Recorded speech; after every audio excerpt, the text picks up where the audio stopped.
തിരുവനന്തപുരം നഗരസഭയിലെ തിരുമല കൗൺസിലറും ബി.ജെ.പി. നേതാവുമായിരുന്ന അനിൽകുമാറിന്റെ ആത്മഹത്യ കേരളത്തിലെ രാഷ്ട്രീയ സാമൂഹിക മണ്ഡലങ്ങളിൽ വലിയ ഞെട്ടലാണ് സൃഷ്ടിച്ചിരിക്കുന്നത്. കേവലം ഒരു രാഷ്ട്രീയ നേതാവിന്റെ മരണം എന്നതിനപ്പുറം ഒരു പൊതുപ്രവർത്തകൻ സ്വന്തം ജീവിതത്തിൽ നേരിടുന്ന വ്യക്തിപരവും സാമ്പത്തികമായ പ്രതിസന്ധികളെ എത്രത്തോളം ഒറ്റയ്ക്ക് നേരിടേണ്ടി വന്നു എന്നതിന്റെ ദാരുണമായ ഓർമ്മപ്പെടുത്തലാണ് ഈ സംഭവം. ജനകീയനായ ഒരു നേതാവ് താൻ സഹായിച്ചവർ പോലും പ്രതിസന്ധിയിൽ ഒറ്റപ്പെടുത്തിയെന്ന് വേദനയോടെ കുറിച്ചുകൊണ്ട് ജീവിതം അവസാനിപ്പിക്കുമ്പോൾ അത് നമ്മുടെ സമൂഹത്തിലെ ബന്ധങ്ങളുടെയും ഉത്തരവാദിത്തങ്ങളുടെയും യഥാർത്ഥ ചിത്രം തുറന്നു കാട്ടുന്നു. അനിൽകുമാർ എന്ന നേതാവിന്റെ വ്യക്തിത്വം രാഷ്ട്രീയ അതിരുകൾക്ക് അതീതമായിരുന്നു. ബി.ജെ.പിയുടെ വളർച്ചയിൽ നിർണായക പങ്കുവഹിച്ച വ്യക്തിയായിരുന്നിട്ടും അദ്ദേഹത്തിന്റെ പെരുമാറ്റവും ഇടപെടലുകളും എല്ലാ രാഷ്ട്രീയ പാർട്ടികളിലും ഉള്ളവർക്കും സ്വീകാര്യമായിരുന്നു. ആക്രമണപരമായ രാഷ്ട്രീയ നിലപാടുകളെക്കാൾ സൗഹൃദപരമായ സമീപനത്തിലൂടെയാണ് അദ്ദേഹം ജനങ്ങളുടെ ഹൃദയത്തിൽ ഇടം നേടിയത്. കോർപ്പറേഷൻ കൗൺസിൽ യോഗങ്ങളിൽ അദ്ദേഹത്തിന്റെ ഇടപെടലുകൾ ശ്രദ്ധേയമായിരുന്നു. ഓരോ വിഷയത്തെക്കുറിച്ചും ആഴത്തിൽ പഠിച്ച ശേഷമാണ് അദ്ദേഹം സംസാരിച്ചിരുന്നത്.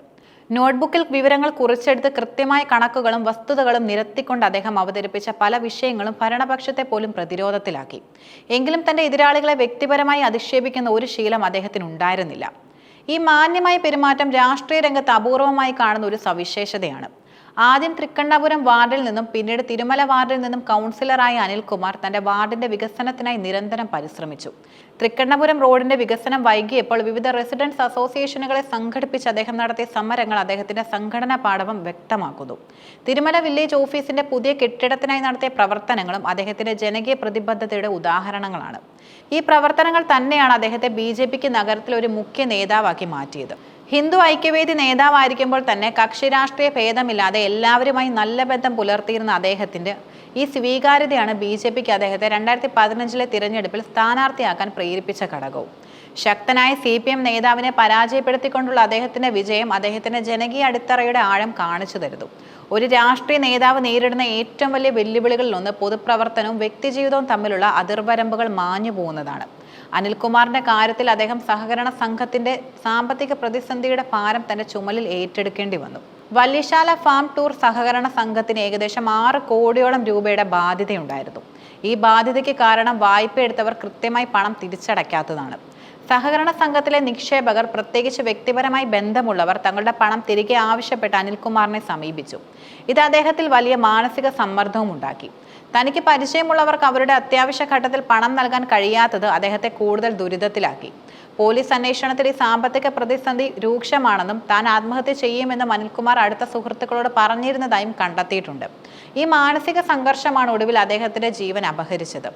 ആത്മഹത്യാക്കുറിപ്പിൽ അദ്ദേഹം എഴുതിയ വാക്കുകളും ഹൃദയഭേദകമാണ്. ഞാൻ എല്ലാവരെയും സഹായിച്ചു, പ്രതിസന്ധി വന്നപ്പോൾ ഒറ്റപ്പെട്ടു. ഇതൊരു പൊതുപ്രവർത്തകന്റെ ഒറ്റപ്പെടലിന്റെയും നിസ്സഹായതയുടെയും നേർചിത്രമാണ്. താൻ ആരെയും ചതിച്ചിട്ടില്ലെന്നും സാമ്പത്തിക ബാധ്യതയിൽ താനും കുടുംബവും ഒരു പൈസ പോലും എടുത്തിട്ടില്ലെന്നും അദ്ദേഹം വ്യക്തമാക്കി. അദ്ദേഹത്തിന്റെ സത്യസന്ധതയും ധാർമ്മികതയും ഈ വാക്കുകളിലൂടെ വ്യക്തമാകുന്നു. അനിൽകുമാറിന്റെ മരണം ഒരു രാഷ്ട്രീയ ദുരന്തം മാത്രമല്ല, നമ്മുടെ സമൂഹത്തിൽ നിലനിൽക്കുന്ന ചില യാഥാർത്ഥ്യങ്ങളിലേക്കുള്ള ഒരു ചൂണ്ടുപലക കൂടിയാണ്.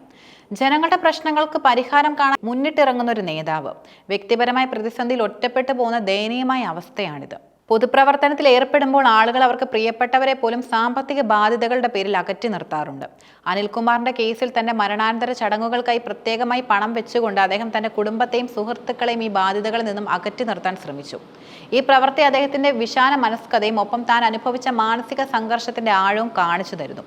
ബി.ജെ.പി. സംഭവത്തിന് പിന്നിൽ CPMന്റെ ഗൂഢാലോചനയും പോലീസ് ഭീഷണിയും ഉണ്ടെന്നും ആരോപിക്കുമ്പോൾ ഈ ദുരന്തം രാഷ്ട്രീയ പ്രേരിതമായി മാറിയിരിക്കുകയാണ്. എന്നാൽ ഇതിന് പിന്നിലെ യഥാർത്ഥ കാരണം ഒരു വ്യക്തി നേരിട്ട സാമ്പത്തികവും മാനസികമായ ഒറ്റപ്പെടലാണ് എന്നതിലേക്ക് നമ്മൾ ശ്രദ്ധ കേന്ദ്രീകരിക്കേണ്ടതുണ്ട്. അനിൽകുമാറിന്റെ മരണം ഒരു പാഠമാണ്. പൊതുപ്രവർത്തനം എന്നത് എത്രത്തോളം വലിയ സമ്മർദ്ദങ്ങൾ നിറഞ്ഞതാണെന്നും അത്തരം സാഹചര്യങ്ങളിൽ നേതാക്കൾക്ക് ലഭിക്കേണ്ട പിന്തുണയുടെ പ്രാധാന്യത്തെക്കുറിച്ചും ഇത് നമ്മെ ഓർമ്മിപ്പിക്കുന്നു. ജനങ്ങൾക്ക് വേണ്ടി ജീവിതം ഒഴിഞ്ഞുവെച്ചൊരു നേതാവിന്റെ ദാരുണമായ അന്ത്യം ഭാവിയിലെ പൊതുപ്രവർത്തനങ്ങൾക്ക് തങ്ങളുടെ അതിർവരമ്പുകൾ തിരിച്ചറിയാനും വ്യക്തിപരമായ സുരക്ഷയ്ക്ക് പ്രാധാന്യം നൽകാനും ഒരു കാരണമാകട്ടെ. തിരുമലയിലെ അദ്ദേഹത്തിന്റെ സംസ്കാര ചടങ്ങിൽ രാഷ്ട്രീയ ഭേദമന്യേ നൂറുകണക്കിന് ആളുകൾ പങ്കെടുത്തത് അദ്ദേഹത്തിന്റെ സമൂഹത്തിൽ ഉണ്ടായിരുന്ന സ്വീകാര്യതയുടെ തെളിവാണ്. എങ്കിലും ആ ജനക്കൂട്ടത്തിൽ ഒരാളെങ്കിലും അദ്ദേഹത്തിന്റെ ഒറ്റപ്പെടലിന്റെ വേദന മനസ്സിലാക്കിയിരുന്നുവെങ്കിൽ ഒരുപക്ഷെ ഈ ദുരന്തം ഒഴിവാക്കാമായിരുന്നു. ഈ സംഭവം നമ്മുടെ സമൂഹത്തോട് ചോദിക്കുന്ന നിരവധിയായിട്ടുള്ള ചോദ്യങ്ങളുമുണ്ട്. പ്രതിസന്ധിയിൽ ഒറ്റപ്പെടുന്നവരെ സഹായിക്കാൻ നമ്മൾ തയ്യാറാണോ? ഒരു നേതാവിന്റെ ദൗത്യം ജനങ്ങളുടെ ആവശ്യങ്ങൾ നിറവേറ്റുക എന്നതാണെങ്കിൽ അവരുടെ വ്യക്തിപരമായ പ്രശ്നങ്ങൾക്ക് ആര് പരിഹാരം കാണും? ഈ ചോദ്യങ്ങൾക്കുള്ള ഉത്തരം കണ്ടെത്തുമ്പോൾ മാത്രമേ ഇത്തരം ദുരന്തങ്ങൾ ഭാവിയിൽ ഒഴിവാക്കാൻ കഴിയുകയുള്ളൂ.